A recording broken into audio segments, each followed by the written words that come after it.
Music, dance, theater. It's time to take a seat on the aisle with Tom Alvarez. Hear from performers, producers, presenters, and creators who enrich our lives in the performing arts. Who's on stage? Here is Tom Alvarez to introduce you. Hello, and welcome to On the Aisle with me, Tom Alvarez. My guest on today's episode is singer-songwriter Matt Soverns. It's okay, I understand. You and I aren't so different. Running from the change of getting older. Chasing down childhood dreams and sacrificing anything to keep that hourglass from tipping over. And oh, when those thoughts come creeping in, like would I give it all up to be with you? The reasons in your head begin to grow, and onward down the spiral. By the time I realized there wasn't nothing I could do. You are listening to Saturn's Song, written and sung by Matt Soverns. Join me now as I go on the aisle for a conversation with Matt.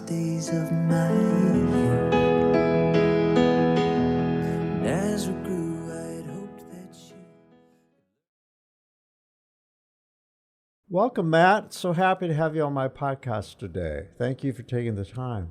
Thank you, Tom. Okay, so I know very little about you, but that's why you're here. But I can tell you, when did I first lay eyes on you? You were at a piano in front of the District Theater on Mass Avenue, and I believe it was during an indie Fringe Fest. I don't know if you are aware, but I wear many hats, one of them being a producer, Magic Thread Cabaret. Oh, that's cool. And we did at least 4 or 5 shows at the festival, and we were very pleased with the success that we had there. But one of my favorite things with the festival was hanging out. What's the restaurant next door to the District? Oh, the Ralston. And my business partner, collaborator, Dustin Klein, and I love to sit on the bar, or whatever it's called, that faces the street, because we'd see all of our friends and they stop by. But yeah, I love Dustin Klein. I saw you over there playing the piano. You were a busker. That's right. And since then, I saw you most recently perform with KDO. That's right. Kids Dance Outreach, for my listeners, great educational dance troupe. So that's about it. But I was always really intrigued, and I'm intrigued by artists such as yourself and about how you manage to live the life of an artist in a place like Indianapolis. I'd love to hear about it. So tell me about your background. Are you from Indy? Well, there's a lot to unpack there. Yeah, I'm actually from Pendleton, Indiana. Yeah. And I apologize, my voice is a little sour today. I apologize. Oh, no, it sounds good to me. But I'm from Pendleton, Indiana, so you just go north on I-69. You make it almost to Anderson. Oh, yeah. And it's kind of a whistle-stop town there. I'm from Fort Wayne, so I've been on that highway quite a bit in my lifetime. Oh, yeah, okay. Yeah, no, it's a quaint little town, very cute, mostly probably known for its prison. In the state. So, yeah, whenever I tell people about it, they're like, oh, is that where that prison is? Is that the state or the federal? Oh, I think they have 3 or 4 prisons wow. there. I know they have one for lifers, which is a big one. They have the state trooper outpost there, state police outpost. I would hope so. Yeah, they have a whole bunch there. I know they have a juvenile prison there. Yeah. I don't know, but I grew up there my whole life, and it was a really great town. I love my little hometown, but that was where I grew up. Not much for performing arts in that town, though. Maybe 1 or 2 little joints where you could do a little concert, but nothing where I could do any sort of real performing or produce shows. So I started out doing like community theater, children's theater. Where'd you go to school? I went to, first place I ever went to was in Anderson. My family was raised Catholic, so I went to St. Mary's School in Anderson, which is a very small private Catholic school, a lot of immigrants, and my very small classes. We were the biggest class in that whole elementary school to go through there in many generations, and we had 23 kids in the whole class. What year was this, or the years that you were in? How old are you, by the way? I'm 31 right now, Okay. in 2025. Okay. I graduated in 2008, 8th grade. I graduated 8th grade in 2008. And Did you have nuns? we did. We had one nun. One nun. The school was very popular for getting the teachers who were right out of college and had no experience at all. Yeah. And so I was pretty poorly behaved, actually, in elementary school. I was a pretty bad kid. So I definitely gave those teachers a run for their money. Yeah. But I put them through their paces. But a lot of the teachers ended up loving me because I had a lot of spunk and a lot of character. And Were you a good student otherwise than your behavior? no, I was not a good student. I was a horrible student. A lot of artists aren't at that stage. Yeah. I wasn't. I was always daydreaming. I'd say even before the children's theater, before the community theater, I was watching Robin Williams movies and Jim Carrey. Loved all of that stuff. Were you the class clown? I was definitely a class clown. Okay, you're a performer. I was a back then. performer. Okay. And there's a lot that goes into that, why I behaved in such a way. But eventually things turned around. But And I then was you went to high school, Yeah. obviously. Where was that? Pendleton Heights High School. Okay. Public school. Yeah, it was definitely a challenge. I bet. I was bullied a lot, didn't really fit in. And since I struggled so much, I was put into a lot of the remedial programs, a lot of the remedial classes. I had an individual education plan. This was the era of George W. Bush and the No Child Left Behind. So I was treated very differently than my peers from an educational standpoint. And so that allowed them to ostracize me socially as well. And as a coping mechanism, I started learning the piano. I started singing and I started acting and doing all sorts of things to try to have fun otherwise. Did you discover community theater? I did, yeah. And which one? Which ones? The very first one doesn't exist anymore. It was a children's theater called Lee's Theatrical Productions. And it was founded by an older lady, Darlene Lee. I don't think she's around anymore. But my brother started in that, and I got the bug. And I tried to do high school theater, but my grades weren't good enough, and they wouldn't cast me. So I went to the Anderson's Main Stage Theater in my junior year of high school. And my very first audition, they were like, "You got something, kid, and we're going to put you in something." And so I was in a production of A Few Good Men by Aaron Sorkin. Oh, yeah. Yeah, I played the younger Marine, Loudon Downey. Wow. And I met some incredible performers during that time. And they taught me so much. My eyes were opened. And I was just turning 18 years old at that time. So I was just discovering adults, and adults were starting to treat me like an adult. And so it was a wild ride, and I was accepted by them. And I had a friend group for the first time. You found your tribe. I found a tribe. Yeah. So that was tons of fun. And I started developing my singing voice. I started developing my public speaking. I started developing all of these things. Did you do that with training, the voice? No. The only thing that I actually had, what could be considered real training, was some piano lessons. I had some piano lessons, very spotty. A guy named Jim McGee, who was a musical director at the high school, he took me under his wing for 1 year of piano lessons. That's great. He could see your talent. He did, and he was a very kind guy, and I think he's still around. He lives way out in the country, but he taught me a few things. And after I graduated high school, I moved to Florida and worked at Disney World.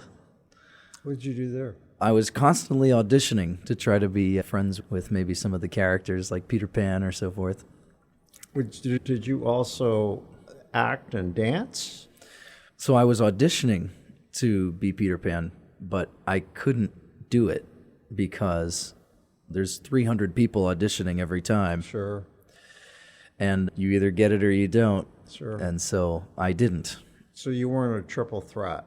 I was not a triple threat, and I couldn't really play There's piano. a lot of those performers that you have to be. You have to be. Yeah. It's a complicated story because they did like me, but I guess I was too tall or something wasn't quite right. You didn't have the luck or whatever. I didn't have the look or whatever, but during that time, that whole time, that was 13 months I lived in Orlando, and I was 18 years old. That was 2013. And I was auditioning that whole time, but that whole time I was working in merchandise in what was then downtown Disney, which is now Disney Springs. And I was working long hours, you know. And you say merchandise, like retail? Or? Yes. Okay. Yeah, okay. retail. So there's a huge store. I don't know if you've ever been to Disney World. No. But California. But the California one, much smaller. But the Florida one, they have a whole shopping mall on the Disney property. Yeah. And it's absolutely huge. It's like the size of a small town. And they have the world's largest Disney store there. Wow. And I worked in that store Okay. called World of Disney. But I did that. I tried and I just couldn't get... I got to the point where the audition... What do they call those? The casting directors. They knew me by name because I showed up to the auditions so much for Luke Skywalker and everything, and I never got in. So after 13 months, I just said, okay, I don't think this is going to work out. So I moved back to Indiana. But that whole time in 2013 that I lived there, I would work, and then I would go home, and I would have a little Yamaha P45 piano keyboard, and I would practice the piano. And I wrote my first song in Florida. And I never released it because I wasn't... What was the name of it? It was called Indiana Home. I got real homesick and started writing a song about Indiana. So let's hear a bit about it, but set it up. This song is not released. It's not really finished, actually. That means we can air it because you own the rights to it. I do own the rights to it. Very good. But it's a very, very personal song. And it was the first song I ever wrote. Great. So Actually. it speaks for itself. Yeah. Right? Okay, well, let's listen to it.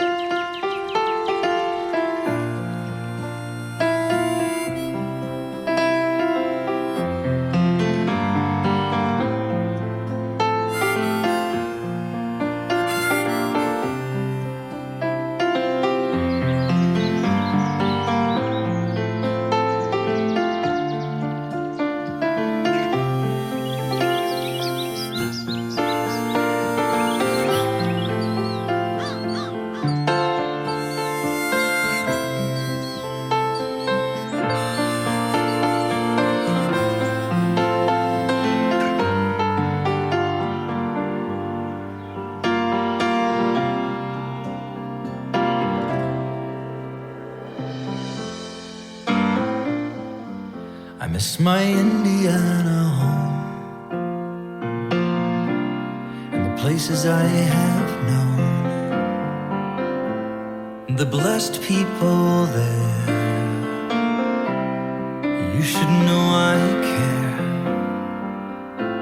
'cause it's not just a house and it's not just a space.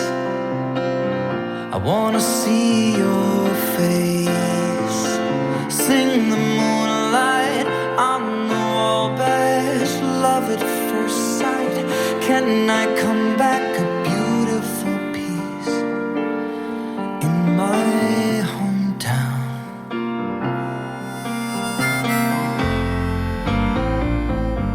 And I don't need a magic kingdom, I just need your quiet American freedom, family proud but humble. My eyes are pleased to see them, 'cause it's not just a house and it's not just a space. I wanna see your face, summer's embrace, autumn sunsets, winter snow days, spring's burst upsets, that beautiful rest into new life. To you I make my stride, to a land I call my own, to my lover's side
this place that I'm living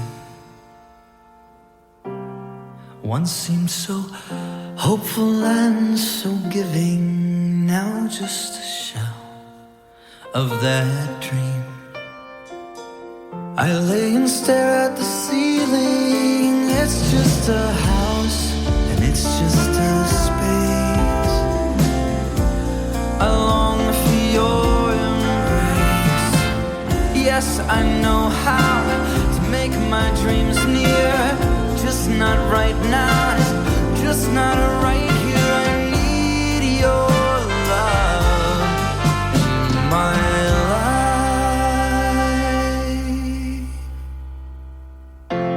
I miss my Indiana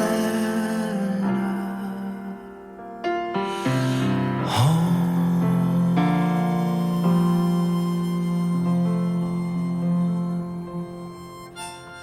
So what was the genesis of this piece we just heard? It's a very personal song. I was just learning the piano, so I still didn't have a really great concept of what I was doing. I really didn't even know what key it was in. I still didn't understand all of these things. But I was trying to teach myself piano. Like I said, I had 1 year of piano lessons, but that wasn't nearly enough to be proficient at the instrument, nearly as where I am now. And so I was just picking up on songs that I had grown up with and the chord structures, and I was just learning about chord structures. And so I played around with a few of them, and I combined some of them in the key of F. And it ended up being this kind of somber piece about how much I missed my home, because that was the first time I'd moved away from home. That was the first time I was experiencing a lot of emotions of isolation and being far away from home and so forth. Yeah, you will be the first people to ever hear this song outside of my family. Yeah, That's great. It certainly appears that you gave us a window into what it was like. Oh yeah, there's a lot of stories. Yeah. Okay, what happened next? I moved back home and I started a band with a saxophone player. The band was called Rat-a-Tat, and we just did cover shows. Where did you find these folks? This young man, I met him through a mutual friend. I'm going to try to remember his name, but he was in Anderson, Rick something. But Rick ran a studio in Anderson, and I wanted to start a band.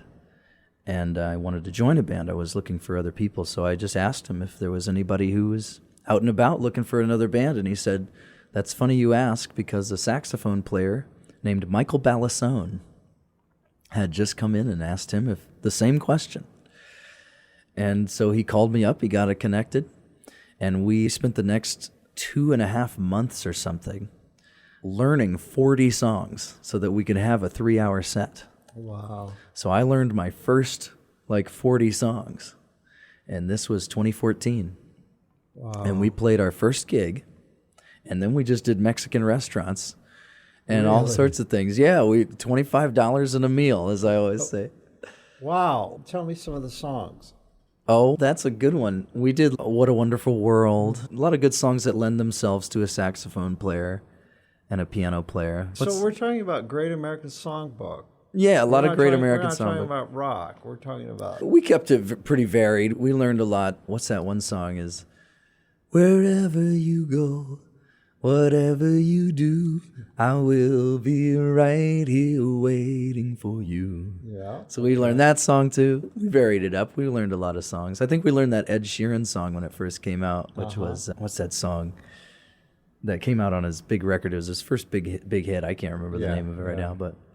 So we learned quite an eclectic set list. So you were very intentional about the set list too, I take it. And Michael, I do want to give him a little credit there. Michael Ballasone, he pushed me, and I was not. Sounds like he probably was a really good programmer too. He was a very nice guy, very good. He had a good, keen ear for what we were going to do there, and Yeah, how to develop a show. how to develop a little show. Bring him up, take him down, bring him up, take him down. Bring him up, take him down. Yeah. Yeah, so we learned a few things, and he was very instrumental. So you played in why Mexican restaurants? I didn't know there was a lot of in that area. There's a big immigrant population there now, but they've There always is. been there, right? There has been, I would say, since the 90s. Yeah. That has been a bastion for dreamers. And I went to, like I said, Catholic school in elementary school in Anderson, and half my class was dreamers, the children of illegal immigrants.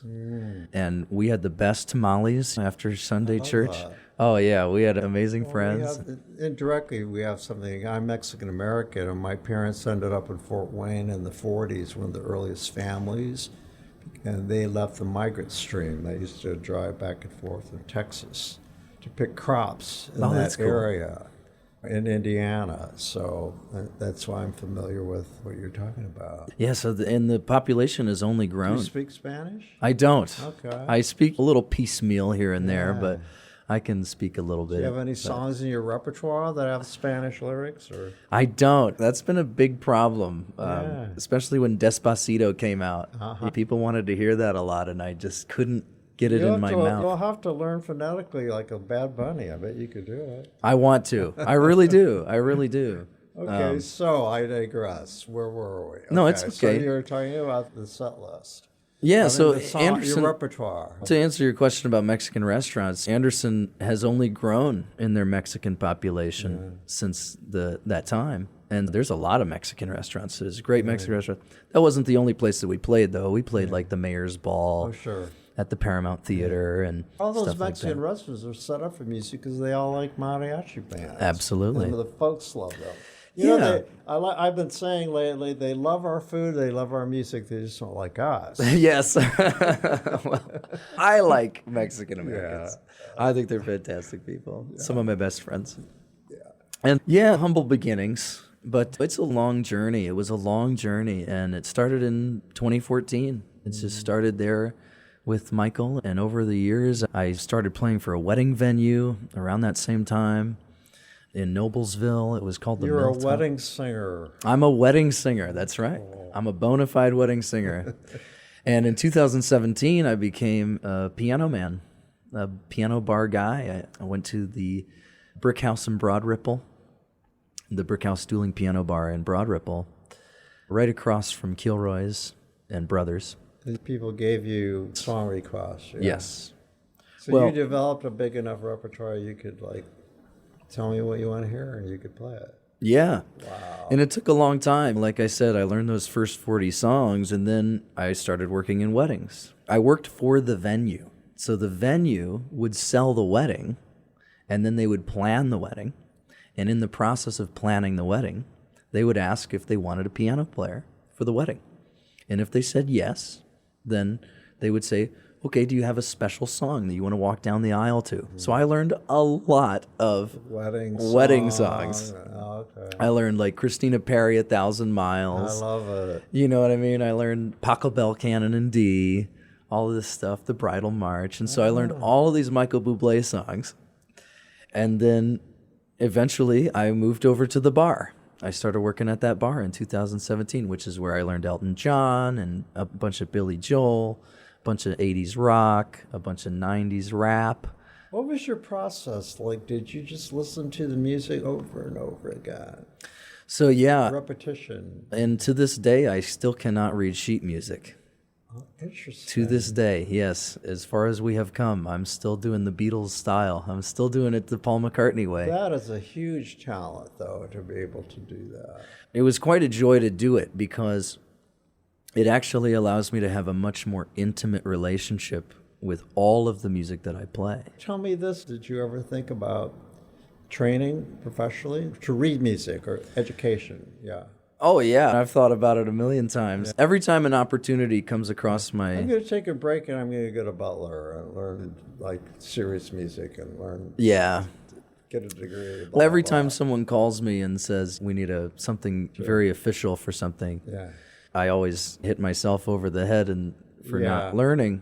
But I have a lot of opportunities come my way. Yeah, but there's something to be said for a natural talent, and you wouldn't be the only person who doesn't read music who's gone on to have great careers. Yeah. Yeah, I'd say the reading music, or rather not reading music, like I said, has allowed me to actually yes, have a more intimate relationship with all of the music that I know, it's incredibly helpful for the songwriting, because all of these songs that I know, probably bridging on 600, 700 songs that I have learned, or maybe even more. I lost count so long ago. Wow. That I now understand, like, the writing styles. I understand how chord structures lend themselves to genres, and how playing styles lend themselves to genres. So I can actually hear songs, and my friends will just say, "What genre is this?" Like a new song comes out and they go, "What is this? I don't understand." And I'll go, "It sounds like a pop punk fusion with a little jazz in there." And I can hear a new artist and go, "Oh, they're doing a Brooks and Dunn. They're impersonating Brooks and Dunn." That's fascinating. I just heard a new artist, Zach Top. I don't know if you've ever heard of Zach Top. He's on the charts now, and every once in a while I listen to the Billboard Hot 100 just to see what's going on. That reminds you of actors who've had no training, and they don't want training because it'll screw them up as artists. You've got your The method. original. Yeah, we've all got our methods.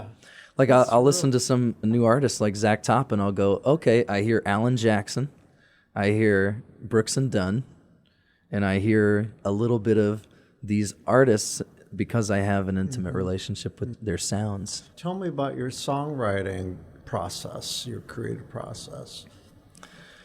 It is quite a spiritual one. It's very much a spiritual practice. How do you mean? I think that art in and of itself is how we as people try to understand our purpose. And art in any form, painting, singing, dancing, why does it matter? Like, why does it touch us? And that's an important question to me. And so it's important that my art is a part of my expression of my humanness. And so my songwriting is very personal. The songwriting happens in the most emotional moments of my life. It's an extension of who you are. It very much is. It happens in the most emotional moments in my life. There is I don't know where this quote came from, but it really impacts on me. This person said, I have to do something creative every single day or I'm depressed. It's like a bodily function. Yeah. Is that for you? I would say at least once a week. Yeah. Which is why I love what I do. And I couldn't do it any other way. I've worked at the restaurants, and I worked at the factories, and I did landscaping. But I can't do it. My partner, Dustin Klein, who you say, Yes. Dustin has had a lot of shared experiences in playing at weddings and cocktail parties and being in the background. And I said, how do you do that? I would struggle with that. Just Right. like having people talking and I'm sitting there and he views it very positively because it gives them enjoyment and he goes into a zone and it's all good. In other ways, is that the same way with you, sharing music that way? Yes, absolutely. There are so many ways to make the music and enjoy it, or there's so many ways to interpret your job. And I think that for me, being a cover artist, it's been a tough journey sometimes. Sometimes I don't like it. Sometimes I don't want to do it. And sometimes I do feel used. There's a feeling there. And a lot of us get jaded. We get very jaded in this industry. I would have a problem with, I would feel like I wasn't respected. Sure. And there's definitely some gigs are tougher than others.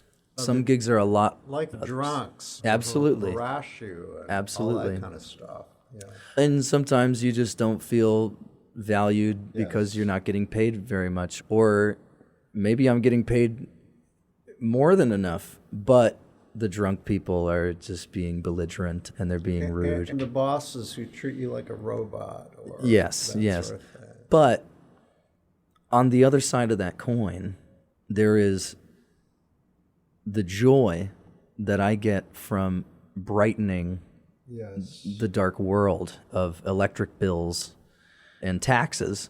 I understand that those things, most people deal with that day in and day out, and I get to be the release for those escape people. factor, that's become a theme of mine, especially in these times of so many troubling developments. And I'm of a mind that's why I love having this platform to talk about such things. Our culture, our country, we sorely need this escapism right now. No matter what your politics are, everyone's struggling with all the change, and much of it is, for many, it's negative, and so we need the arts more than any time, and I think for a long time it's always been important, of course. Yes. In history, but the idea that right now we really need to escape from this stuff, and there's nothing like art to do that.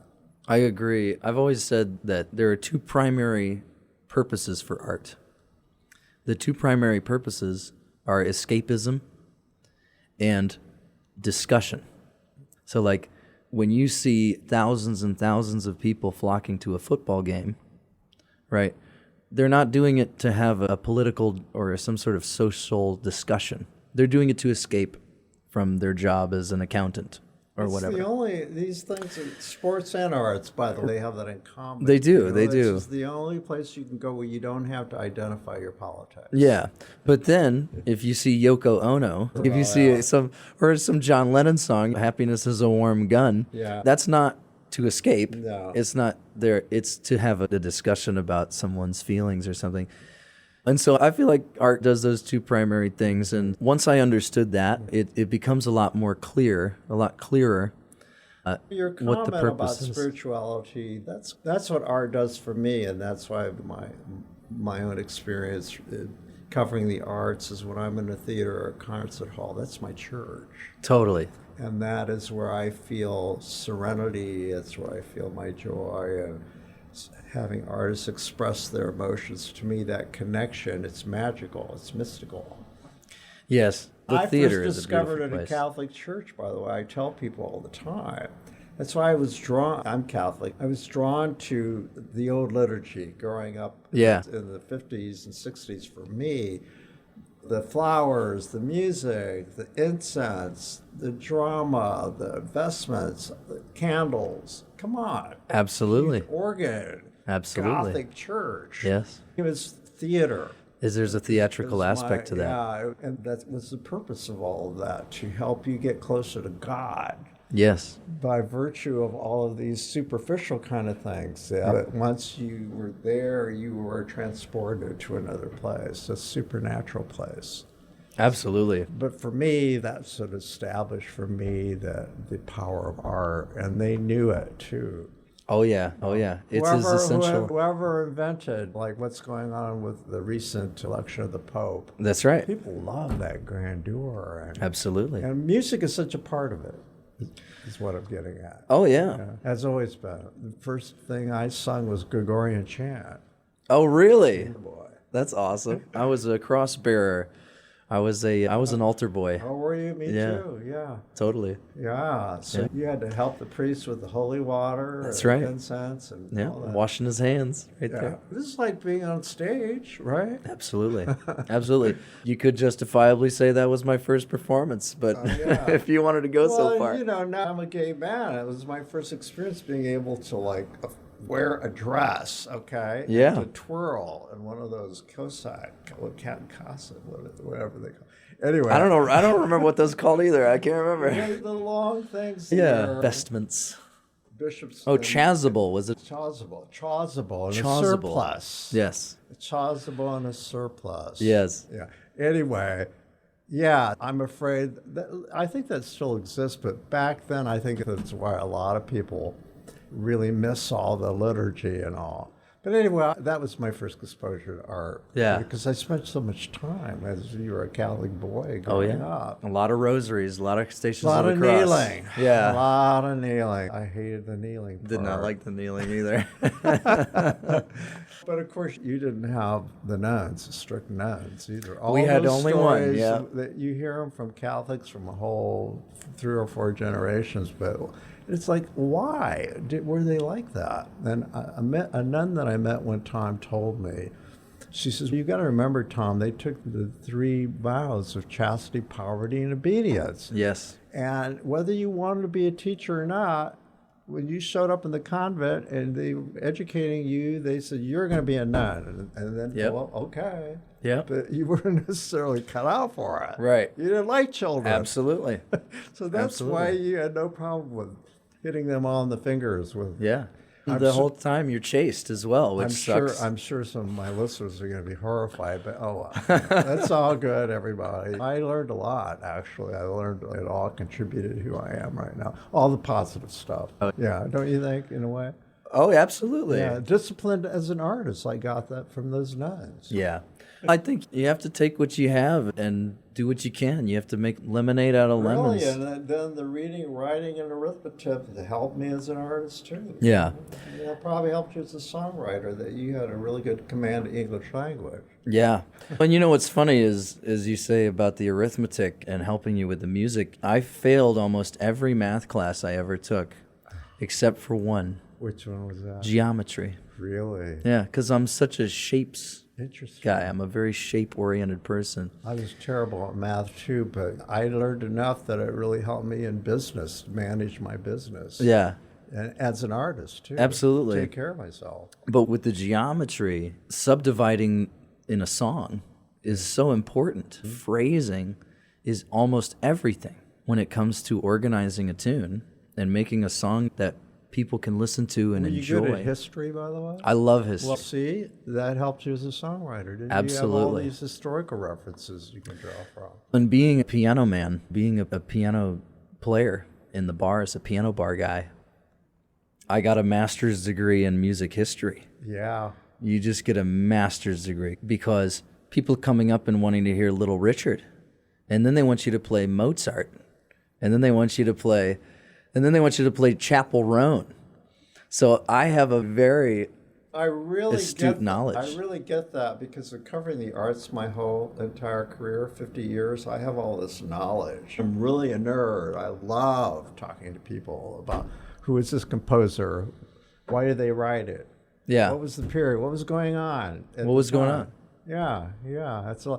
I saw Michael Feinstein in concert the other night. He's a master. I would love to take a college course from him. When he introduces songs, he talks about Cole Porter. Yeah. What was going on with Cole Porter At the time. And this and that and the other. Irving what Berlin. was going on in the world. And it was Yes. just endless. It was just, just stuff that most people like, who cares about all that stuff? Yeah.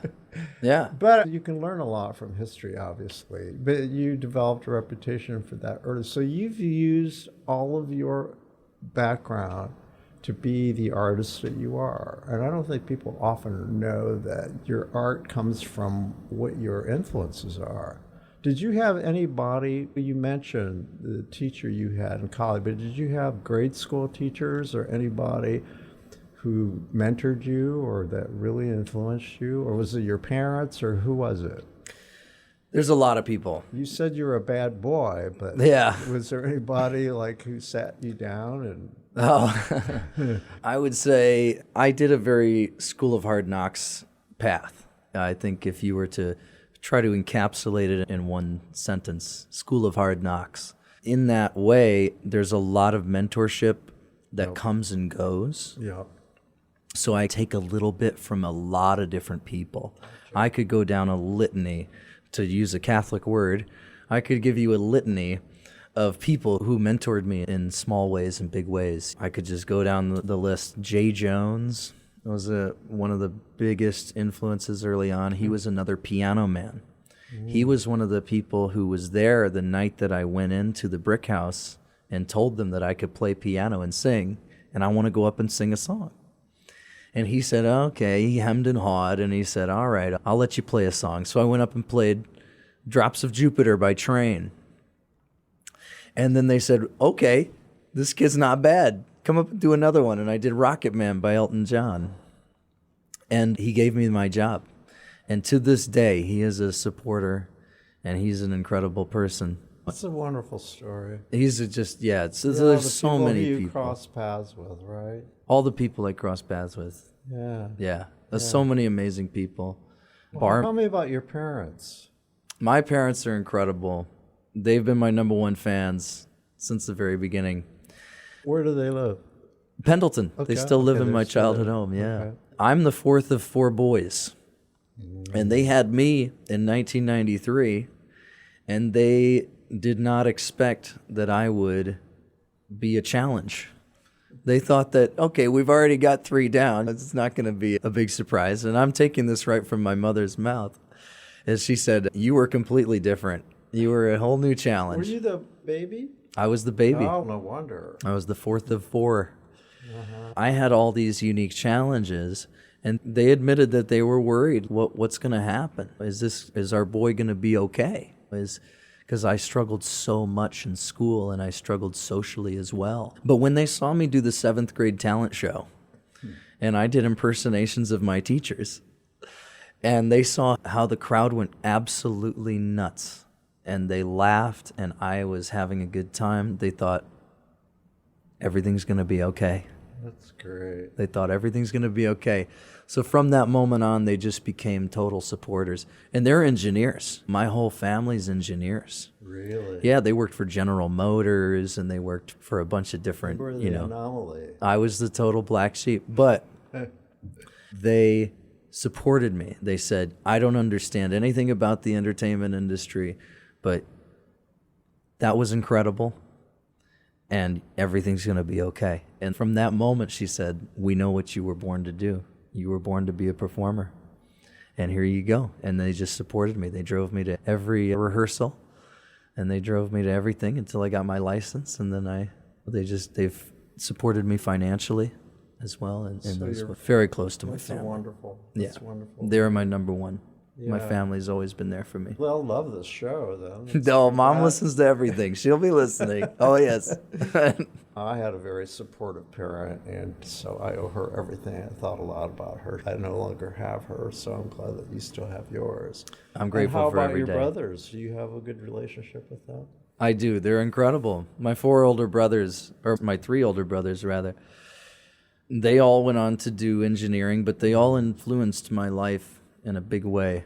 I get that, too. I come from a family of 7 boys. I'm Ooh, the that's a 8th, and I lot. have 1 sister. So you're the baby, too? No. Oh, the sister's the I'm baby. I became an artist because I got stuck in the middle and no one ever listened to me, and now look at me. Yeah, here we are. I told them all that. You guys helped me because you never let me talk. You never took me seriously now. You know, who else? Anyway, when I see young people, kids, I'm always very conscious of talking to them as an adult, treating Yes. them with respect, and Absolutely. listening to them. Because that's what I really wanted, and people I was drawn to were people who took me seriously. And not also to let me be a kid. But Yeah. and then the bad boy stuff. I wasn't a saint myself. I got in a little trouble, but I always got away with stuff because people thought I was cute and all that kind of stuff. Oh, yeah. Yeah. I straightened myself out at one point. I can't remember exactly when. What were you, a juvenile delinquent, or? I wasn't that bad. I had this creative mind, Gotcha. and I had all of this energy. You were precocious, it sounds like. Absolutely. Okay. I had all this energy, I had all of these feelings, and I didn't understand any of them. Yeah. But a lot of it was, I just knew that sitting in a classroom and staring at a board was not doing it. It was not helping me to You understand. weren't a good student. No, I was a horrible student, and I've gone back now and tried to forensically figure out what the hell was going on in my mind. Have you had any therapy? No. I've just read. I've had plenty. Yeah, I'm very open about all that Yeah. because when you have therapy, you have to go inward and you have Yes. to go on a journey of self-discovery. You have to do it, and just when you commit to it. But the good thing about it is that no one can use you against you because you own it. It's out there. But you got to make sure that the values that you explore, you got to stick to them because it really increases your truth.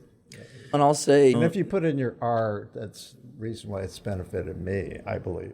yeah. And I should say, if I'm going to shout out my parents and my brothers, I should shout out my grandparents because, and none of them are here anymore, but seeing how they led their lives in very steady ways. They were children of World War II, and so You're a product of their life. And Yeah, environment. and they were very grounded people. They raised big families.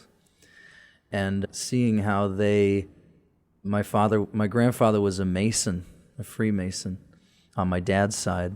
And my grandpa on my mother's side was a manager of a Kmart for 40 years. Did they come over on Ellis Island, and where'd they come from? No, they Or were... their parents? How many generations? Oh, believe it or not, my grandfather on my father's side, my paternal lineage, goes all the way back to the 1600s in America. Yeah, we were in Virginia.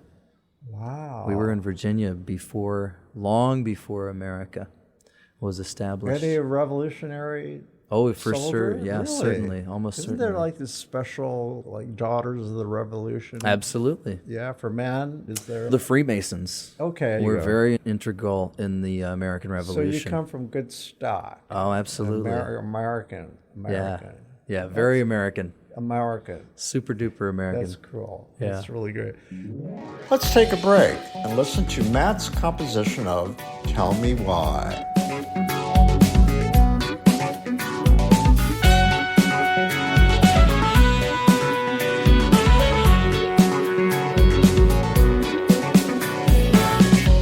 Can you keep a secret? Don't wanna make it known. I hate to leave you here all alone. Day after yesterday, I'm gonna run away in the night. I gotta know her secrets. I've gotta find her home. All of the things I'm seeking ain't hiding in my phone. Day after yesterday, I'm gonna run away in the night. Tell me something, I just gotta know. Before I spend another night all alone. I know you're not in love, and I'll accept defeat. But if you ever cared, why aren't you stopping me? Tell me why don't you want me? Tell me why don't you want me? Am I not good enough for your loving? Tell me why don't you want me? So I saw you in Kids Dance Outreach, and I reviewed it. I don't know if you read your reviews. Sure. And you gave a very powerful performance, you and the other vocalists, the three of you. And forgive me if you're listening, I don't remember your names, but you, all three of you, but you really stood out. Yes. The passion that you conveyed in that setting, the whole thing. Shout out to Michael Johnson and Monica Munoz, who Absolutely. head up that program. And I can tell every single performer, including yourself, you could tell what your commitment was. And you all gave 110%. And that's what separates like a Kids Dance Outreach performance, that mission that they had. Tell people about Kids Dance Outreach and why you participated in that and what it meant to you. I think that we were talking about the spirituality of art and the purpose of art, and Kids Dance Outreach is an insane example, an awesome example of how art matters, of why art matters. Is a lot of Kids Dance Outreach primarily is an in-school program. They go to schools, mostly urban schools, underprivileged schools, IPS. And one day a week, they take the gym class of the kids. And instead of doing gym class, they have the Kids Dance Outreach teachers come in and use a cool pedagogy to teach the kids steps, little choreographies. This is very simple stuff, really simple stuff. But Michael Johnson and Monica, they insisted that they always have live musicians play while the teachers are teaching. And that's a very important part of the pedagogy. And I think it's a really great way to do it. And they help these kids to get active, to move their bodies, and then to help them understand their bodies.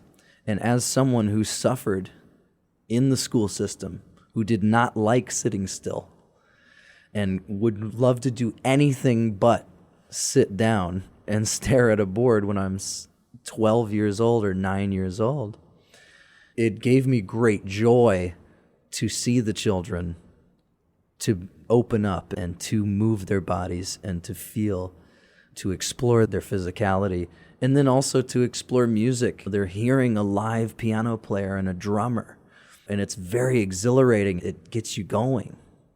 And so that was my introduction to Kids Dance Outreach. Followed each other previously, or did you have an encounter, or what happened? Michael met me on the sidewalk as well, the same way that you met me. Oh, wow. Yes, Michael met me the same way, and he said, you would be absolutely perfect for this. So he asked me to join their team, and I joined their team. That was 2022. Okay. That was 2022. I joined their team, and then he asked me, he knew that I sang, and he asked me to sing in the event of the year, which is the culmination of their year's work. And they have an after-school program, too. And so that's the result of the after-school program. And so I agreed immediately, and I was in for a big surprise. I was not aware of how spectacular the event of the year really Well, is. they were. I don't think they are anymore. To some, it's a big population, but I used to say they were a best-kept secret, but I think now the level of support they're getting is just, they deserve it so much, and those kids. Don't you agree? Oh, yeah. You'd have to have veins of ice to not respond to that. Yeah. And my title was something, irresistible exuberance. I was trying to think of the right adjectives to it. The joy, all the leaping and the jumping. It's, oh God, to be 10 again. Oh, yeah. You know, it... Or 9, they were like 4-year-olds. Oh, yes. Those little sheep. Absolutely. What I'm talking about, there was just our listeners that Yes, reference. of course. There was a couple of numbers, and that they reprised it. It was Sleepwalk 1 and 2. Yeah. The little toddlers in the company, I don't know how old they were. They looked to be 7, 8, 6, 7, 8, dressed like little sheep. And then one of the faculty people, they call them staff, they had a shepherd's hook, and he played the shepherd. Oh my God, it was just... How could you not? They were just so delightful, heartwarming, charming. You really do have to see it for yourself to get the full experience, which is unfortunate. It only happens once a year. And the technical, the lighting, New York-based designer who comes in every year. Yes. And those musicians, oh my gosh, they knocked me out. They were pros, all seasoned pros. Yes. And of course, you and the vocalist, top notch. And I've seen the best. Oh, yeah. Trust me, folks, don't miss it next year. It's incredible. Yeah. For me, obviously, I'm gung-ho for the event of the year for all of the other reasons. But that's completely barring the fact that I don't get to sing with such incredible musicians every day. I don't get to play with those guys. And so I tell Michael every year, you better invite me back, because it's such a joy just to work with. Well, that's why I wanted you those on this people. show, and why I've been trying to get you on this show, so that you could promote yourself. I think you're a major talent, and more people need to know about you. So how do they find you, or how can they come and see you and your gigs?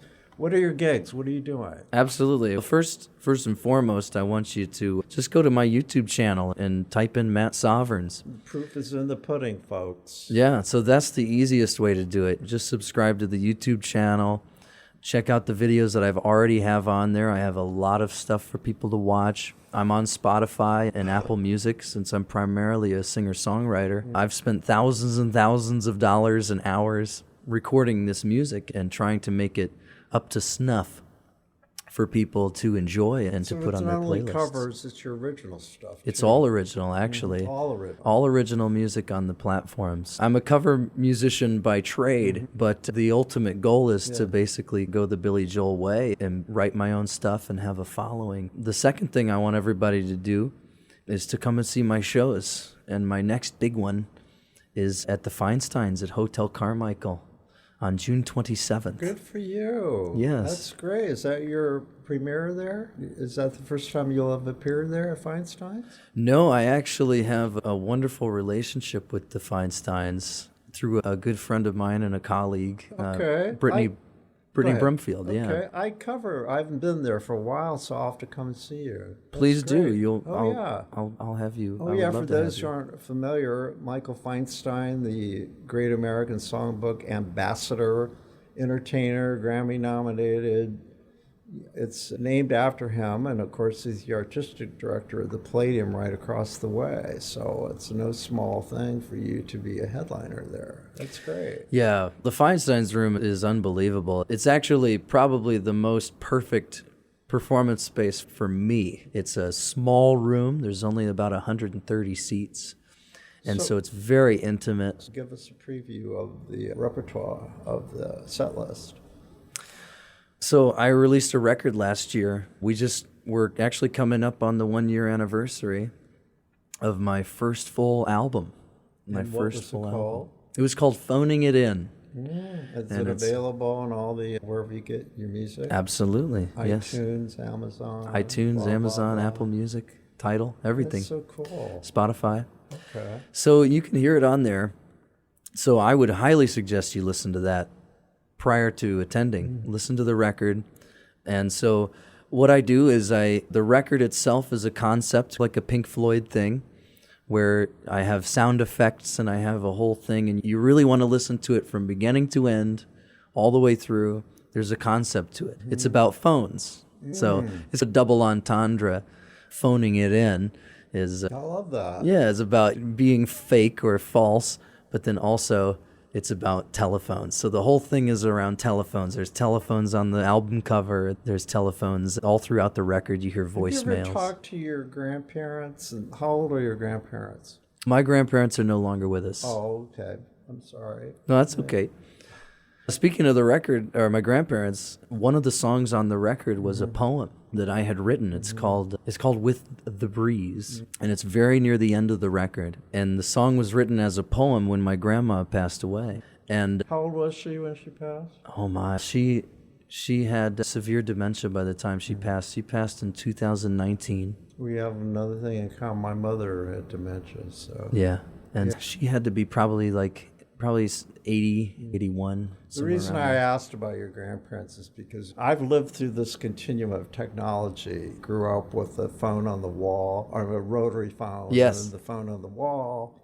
And then the what do you call the first iPhones or first Smartphones. cells that came out? Yeah, or the bricks, the Nokia bricks, the flip phones. Flip phones, and then the iPhones, and so on and so forth. And now I just marvel at these computers that we walk around and we can't take our eyes off of it. It's just amazing. And it's podcasts. I could do it in my dining room. If you wanted to. If I wanted to, it's heard all over the world. Yeah. Fortunately, this podcast is now being heard all over the country in some of the broadcasting markets, some of the biggest markets, entertainment markets. So maybe someone will hear this and go listen to your music.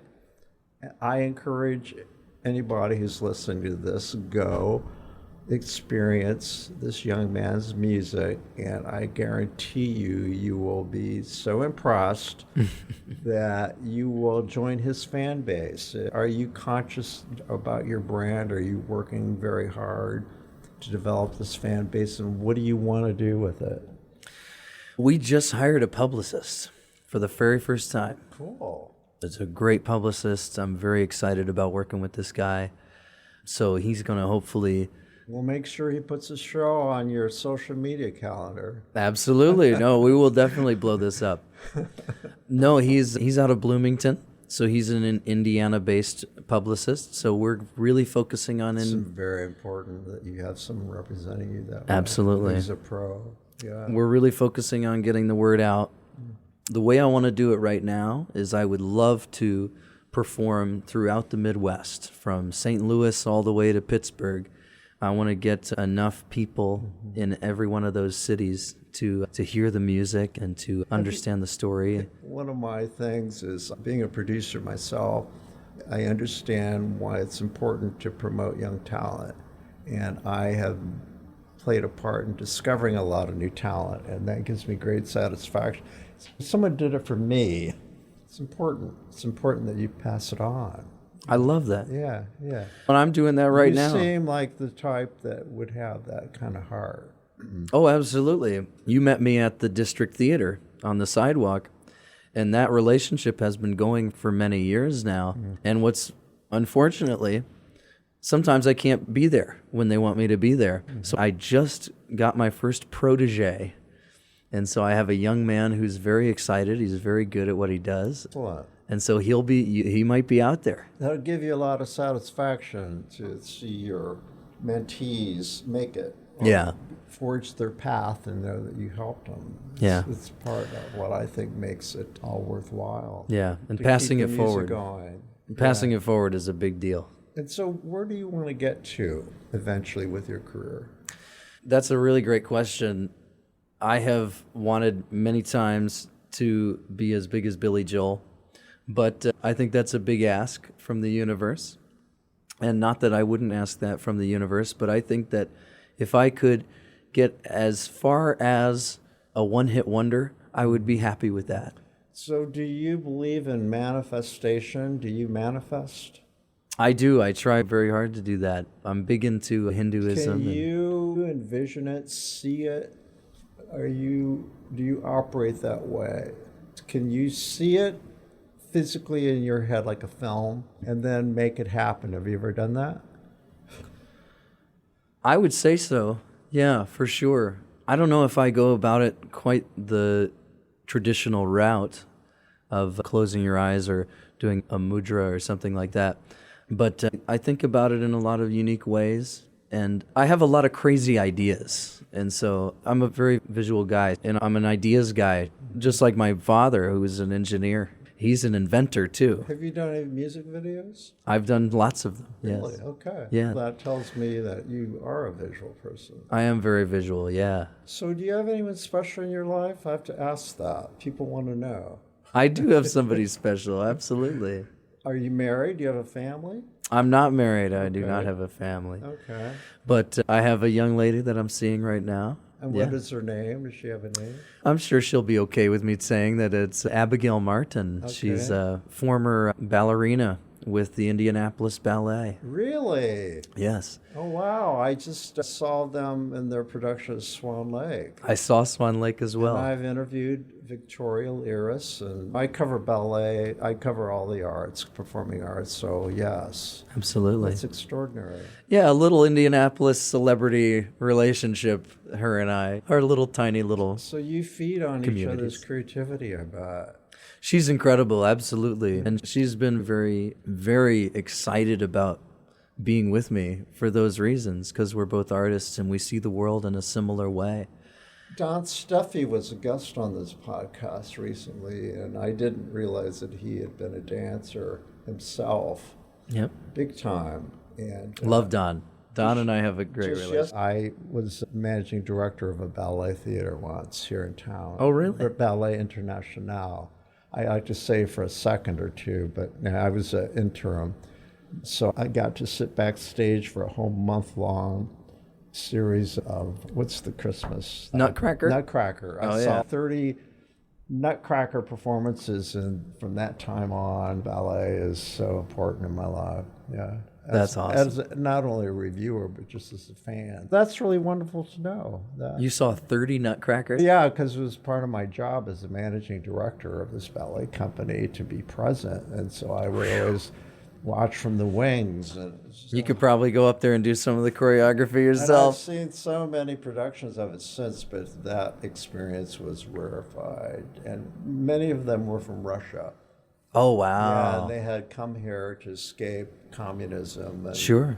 this has been a delight. It's been a great delight to get to know you. Now I feel like I know more about you Oh, yeah. than the guy sitting at the piano on the portable piano that you schlep around, or you used to. I still do it, absolutely. I just did it the other day. Actually, my Where's voice it is... stored? My poor voice is hoarse because I was just doing it the last 2 days. I apologize about that. We're filming this on a Monday, so I just spent yesterday. Where do you store that piano, though, so when it has to be moved around? And is it weatherproof? There's two pianos. There's the one that's, if anybody is listening in Indianapolis, go down on Mass Ave to the District Theater. Okay, that's right. It's right there in the window. Yes. There's a big one right there. That's right. I call that the graffiti And piano. it's done by a very well-known artist, isn't it? Yes, Robert Bentley. He's an incredible artist in town. So I guess we should give a shout out to Pauline Moffat. Absolutely. We both know. She's on that list. She's on the litany of people who have been amazing to me. They've taken me under their wing. She's the head of the district theater, and she runs that operation. And she saw me perform many years ago, and she wanted to do something. So we talked, and we came up with that piano. Because I don't know if you remember, but long before I ever came along, there was another piano. There was an art piano at the district theater that sat outside all year long. Yes. And it was vandalized. It was destroyed, and that was a big story. Yes. I'm not sure what became of that piano, but when her and I started discussing what we wanted to do to be partners, I mentioned that piano. And I said, I could get another piano. We could do another piano. And this time, instead of being an upright piano, we made it a baby grand piano. And instead of leaving it outside all of the time, when we're not using it, it goes back inside. I designed it specifically for that. I didn't know that whole story. Yes. I should add that Polly's listening. I want to give her a shout out, especially because my production company, Klein and Alvarez, came as a result of sitting down with Pauline and her directing me and my partner about how we do that. And we wrote a musical called Her the Musical. And Pauline was instrumental in all of that. She's done that for quite a few people. Talk about paying it forward. Oh, yeah. She's incredible. This is still in the works, so it's still very secretive. I can't tell you too much about it. But there will be another show this year for me at the District Theater, and it will be a big one. Great. That's yet to be announced. Okay, it's part of their season then, right? It will be, yes. That's so cool. I'm sure if we continue to talk, and we're almost out of time here, but if we continue to talk, we would have so many people in common, I'm sure. Indianapolis is, someone was saying in an interview recently, I didn't agree with them, how competitive it is. Not my experience. No, I think Indianapolis is a great community. One of the most collaborative, the arts, at least the arts community, it's incestuous. Everyone knows everybody, I like to think. I would agree with that. Yeah. I would happen to agree with that. Yeah, look at Kids Dance Outreach. And Michael's such a great networker. Oh, yeah. Yeah. Talk about a network. Yeah, totally. Yeah. Michael's incredible. Actually, I've found it basically effortless to have a career here. People are so willing to work with good talent that it's effortless. I don't even have to try too hard. I just bring my little piano out and people come up to me. I don't think I've filled out a job application in years. That's so great to hear you say that, because there are a lot of creatives who feel that they can't do it here, and so they move on. Yeah. And hopefully that perception is being changed. That's why I like to have people like yourself on the show, to make sure that people know that if you work hard enough and if you're intentional about getting out there and putting face time in the community, you can make a living here. It's not easy always. Anybody who does freelance work, doesn't matter. Yeah. It's not even just the arts. And you have to be astute in business. You have to get your business together. And a lot of people aren't really willing to do that. I think that you have to get your ducks in a row. I have to make invoices, and I learned that the hard way. Yeah. If you don't show up on time and you don't have your ducks in a row, you could lose opportunities. And you have to be a professional about it, and you have to be ready to admit when you've made a mistake, and you have to learn from your mistakes and do the very best you can. And I still learn that lesson every single day. But I try my very best to learn from my mistakes and to make every day a little better. Let's close the show with Matt's song, Would You Know? Would you even know? Would you even know? If it came and hit you on the back, baby, even though you could have your own bird back a rack, would you even know? Would you even care? Would you even care if I brought you sunshine every day? Would you ever dare to recognize who's standing there? Would you even care? Did you ever think that love is a selfless act? And even is how you grow. Would you even know? that, we're going to say goodbye, and I wish you well with your career, and I'm sure we're going to cross paths again sooner than later, hopefully. I would love that. Our thanks go out to our media sponsor, Urban Times. Urban Times is a monthly news magazine which serves as the official newsletter for 15 Indianapolis neighborhoods, offering news about development, arts and entertainment, and from the business community.